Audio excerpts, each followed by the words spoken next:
Всем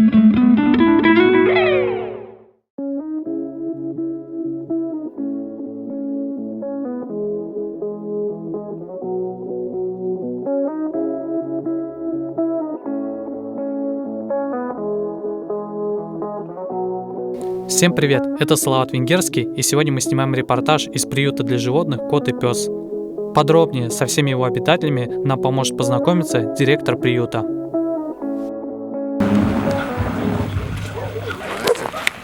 Это вот с соседней базы тоже начинает жить в приюте. Это вот все понятно, что он домашний, вот сразу. Сейчас. Ну вот это открытое. Ну, у нас везде все как бы завалено, скажем так, кормами. Ой, сейчас не открою, примерзло все. Не буду открывать, потом это не уплотнишь. В общем, все бочки завалены сухими кормами.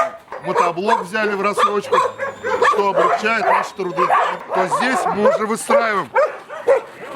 Есть скрытая часть, у каждого свое место, своя будка, максимальное количество плошек, вот, летний бассейн и небольшая выгульная зона.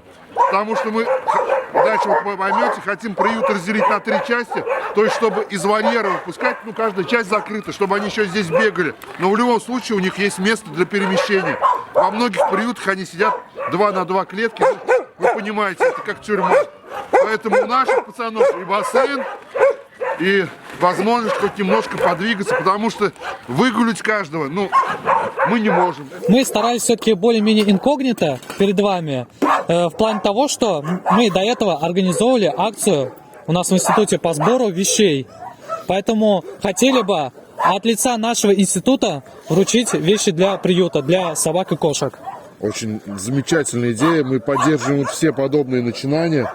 Помогать надо всем людям, животным. Сейчас, к сожалению, очень много нуждающихся. Это от детей до пенсионеров, там, до животных. Поэтому, когда люди помогают, ну вот, стараются всем категориям помочь, ну, мы можем только приветствовать, потому что нельзя разделять этот хороший, этот плохой. То есть, действительно, любая поддержка важна, то есть вещами, питанием. Да даже то, что вы приехали и расскажете о нас, это уже большой шаг вперед, потому что большинство людей, они совершенно по-другому представляют, что такое приют, что такое зоозащитник и как живут вообще собаки в приютах.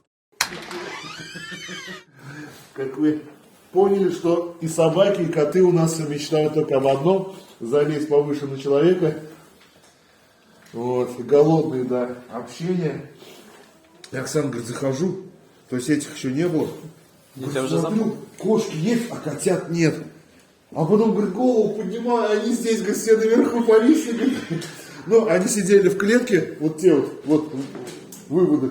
И по клетке прям все бегали, лазили, то есть и привычка осталась лазить, а тут-то возможность залезть повыше есть. А сколько животных сейчас в приюте находится, и собак, и кошек? 530 собак, это вот плюс-минус, вот, не буду врать, точно не смогу назвать сейчас.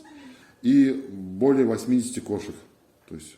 Вот даже если вот 600 животных, если даже каждому по 1 минуте уделить, вот 600 минут, это разделить на 60, это 10 часов, только вот можно ходить по приюту, только с каждым минуту пообщавшись. Если взглянете на его лицо, у него не морда, а действительно лицо. Вот очень миловидный, улыбается, хвостатый. И он единственный, кто умеет вытаскивать 2 лапы. Вот лапу, вторую давай, вторую. Вот, все на это клюют. Все хотят к нему зайти. Активный? Активный, да. Но они все активны, вот поэтому вперед от руку. И вот все сейчас вас ждут.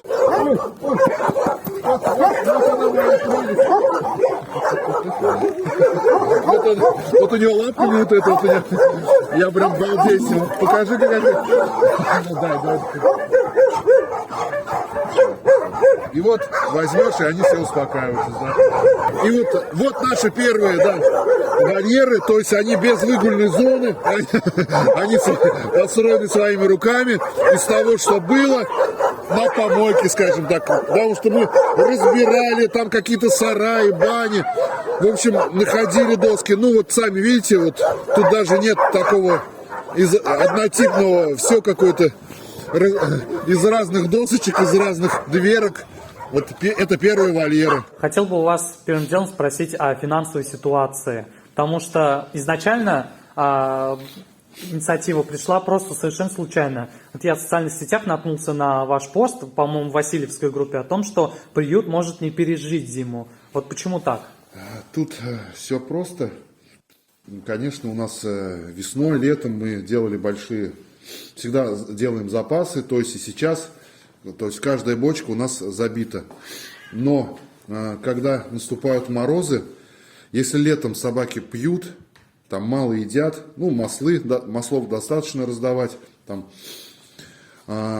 кашу практически не варим, она просто засыхает, то зимой они каждый день едят по многу, то есть им нужна энергия для согревания. Наши работники, наши профессионалы по спасению, по кормлению, вот. Все здесь, как говорится, все в сборе. Да, как обычно, они отказываются сниматься. Но это вот без них мы бы не смогли прокормить, потому что волонтеров здесь вы не увидите. Здесь только любители, настоящие любители животных, наверное, так можно сказать. Вот, ну и как бы то, что мы варим, это, как бы повторю о том, что сухие корма, когда у тебя больше 500 животных, это недорого, это невозможно. Вот. Поэтому крупы, обрези, то есть мясные субпродукты какие-то, вот все варится, вот может, там Ксения сейчас все увидит. Поэтому... То есть первостепенно вы нуждаетесь именно в крупах? Да, зимой как бы мы, вот когда люди сейчас откликнулись на призыв о помощи, мы всегда говорим, что за 100 рублей вы можете купить одну упаковку сухого корма и либо 3 упаковки крупы, из которых по объему как бы будет гораздо больше еды. И даже вот уж не секрет, мы же все перемешиваем, то есть даже кашу мы бросаем эти сухие корма, чтобы как витамины, объем, ну как бы каша-малаша, в общем, по-русски говоря. То есть, получается, у вас здесь кухня на газу, да? Нет, газа у нас, к сожалению, нет. А плита как тогда горит? Плита у нас... А как у нас плита горит? Откуда газ? Баллон же где-то стоит. Сзади же, сзади баллон, да. Вот, видите, вот газ идет к баллону. То есть с помощью баллона? Да, у нас, мы мечтаем о газе, да, это спасло бы, обогрело бы, позволило варить гораздо в комфортных условиях, но печки все дровяные, вот. Это... Но мне кажется, здесь рядом же строится квадрум, почему бы сюда не провести? Земля в аренде, мы не собственники, юридический нюанс. Борьба за отходы все равно есть, потому что Казани это никому не надо, с Казани много звонят, давайте там с этой школы стоит, но мы не можем так вот, ну расстояние не позволяет. Здесь вот как бы несколько школ объезжаешь, все равно там 3, 4, 5 бочек можно собрать. Ну, просто при условии, что иногда они начинают в морозы, допустим, в морозы надо чуть ли не с утра начинать варить, потому что в морозы огонь плохо горит. И вот это хорошая подпитка для собачек. Когда вы на кухне видели маслы, допустим, спрашивали, а кто привозит, на тот момент, допустим, у нас было 4-5 поставщиков вот таких, кто привозил нам, помогал отходами, маслами, там, с какими-то субпродуктами предпросроченными. На тот момент 4-5 человек закрылись просто. И мы остались вот вообще без вот такой подпитки. Поэтому вот в нашем деле у нас нет четкой договоренности, обязательств перед кем-то. То есть нам люди есть возможность, помогают, но, к сожалению, иногда вот эта возможность у всех заканчивается. Поэтому мы заранее выкладываем посты, помогите. Сегодня не выложишь, завтра они голодные. Около 300 собак у нас оставлено за 3 года исполнения контракта на отлов по Зеленодольскому району. И вот все, кто здесь сидит, их люди считают агрессивными. Вот. И вот такой вот пример, вот он показывает, что кусачая собака бывает только от жизни собачьей. Здесь они сыты, здоровы, вылечены, и поэтому человек для них не враг, а друг. Вот этот вопрос, да, всегда актуален, это всегда сложный. Скажу даже больше, что, может быть, вот если смотрели в соцсетях, недавно мы выложили наше предложение.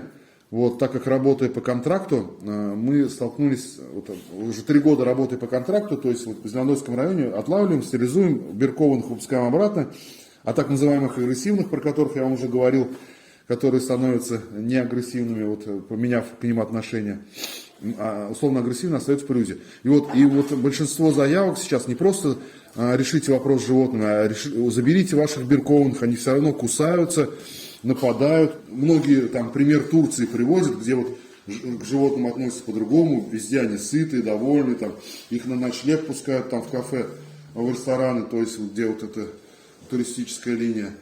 Вот, но и всем нравится, но как бы это верхушка айсберга, но как бы в подводная часть это отношение к животным, то есть отношения, то есть они не лишние, а действительно им помогают выживать. И вот в приюте вы тоже это, даже не надо ездить в Турцию, в приюте вы увидели, вот они все сытые, довольные, вылечены, обнимаются с вами, каждый пытается вас поцеловать, лизнуть. И если мы этот наш опыт перенесем там из Турции, из приютов, перенесем на улицы городов и систематизируем, то есть это будет не хаотичное кормление, там около подъездов, около школ, там на задних дворах кафе, сторожа, строек, которые потом закрываются и уезжают. А если мы сделаем это системным контролем, то вот, я уверен, ситуация поменяется, поэтому мы в ближайшее время напишем грант, запустим этот проект, и то есть вот это будет следующим большим шагом, то есть уроки добра, контракты на отлов, то есть мы уже построили и содержим самый большой приют, и вот этот проект по кормлению бездомных животных, наверное, будет следующим большим шагом, который покажет, что мы можем, человек может контролировать эту ситуацию и жить, жить там в гармонии с окружающим миром. Приют и вся та деятельность, к которой мы идем, мы просто не имеем права сейчас остановиться. То есть пока у нас есть вот это, давайте честно, то есть мы все верим в Бога, вот нас Он поддерживает, то есть неважно, как мы его называем, но вот высшие силы, они помогают нам, все равно они видят, что ради чего и для кого мы это делаем. И пока нас поддерживают люди, пока нас поддерживают небеса, как бы вот все, пока мы это чувствуем поддержку, давайте уж идти вперед. Вот, потому что дело, это не наше уже личное, это общее дело. Вот, наверное, вот этим мы и живем. Вот. Хорошо. Следующий вопрос хотел бы спросить насчет населения деревни, потому что рядом с приютом находится Красный Яр. И до этого, еще несколько лет назад при открытии, приезжал телеканал «Эфир», снимал сюжет. То есть, да, люди тогда вышли с протестом. А какова сейчас обстановка? Есть ли проблемы от населения? Ой, это была удивительная история. Как раз в этот момент я выкладывал кирпичом спуск с дороги. Тогда не было такого наката. И сижу, выкладываю, думаю, что-то много людей становится. Приехал эфир. Знаете, не столько волновал их приют. Это было минут 5, наверное, об этом разговора. А потом началось, у нас нет остановки, у нас нет магазина, у нас нет фельдшера. То есть это был, наверное, повод. То есть на данный момент люди и Красный Яр, и вообще зеленодольцы, казанцы, они прекрасно относятся и понимают приют, потому что мы, если тогда мы были никому неизвестны, то сейчас мы доказали, для чего мы и какие цели преследуем. То есть мы показали свою необходимость этим людям. Поиграйте с ними. Они же прям с ума сойдут сейчас. Смотрите. Просто перед солнцем ставим из-за этого цвета. Да, но для них же это, может быть, первый раз. Я даже сам не друг по другу лазит, смотрите. Там подмога идет. Так и не оставит такое. А если рассматривать запасы на данный момент, то насколько может хватить? Покупаем, допустим, фарш, то есть по 4 рубля килограмм. И на 4 тысячи, то есть вот 400 килограмм, по-моему, да. 4000. То есть вот буквально недавно. Ну, неделю мы продержимся своими силами, максимум. Все.